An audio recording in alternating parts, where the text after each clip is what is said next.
Ang usap-usapan sa social media ngayon ay ang bagong mga video at larawan nina Alden Richards at Catherine Bernardo na magkasama sa tila post-birthday party ng aktres.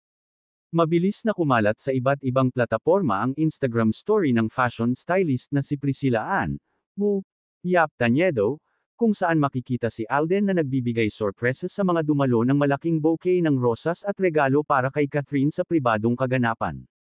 May isa pang Instagram story na ibinahagi ni Earl Cemetery na nagpapakita ng napakalapit na pagitan nina Alden at Catherine, kung saan may akap pa ng aktor ang aktres habang sila'y nagpapapicture. Ang mga netizen online ay nagkukomento, ang tamis nilang dalawa.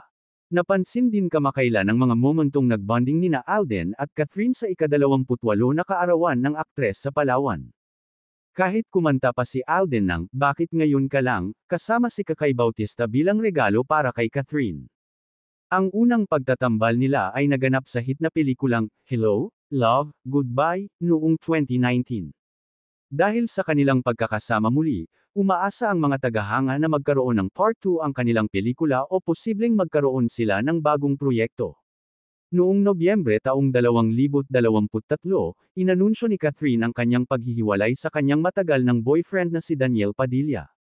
Ilang buwan ang lumipas, sinabi ni Catherine sa isang panayam na, healed na siya at nakapag-move on na mula sa kanilang paghihiwalay, samantala, abala ngayon si Alden sa kanyang mga proyektong pelikula at telebisyon, kasama na ang kanyang directorial na debut na pelikula kasama si Heaven Peralejo.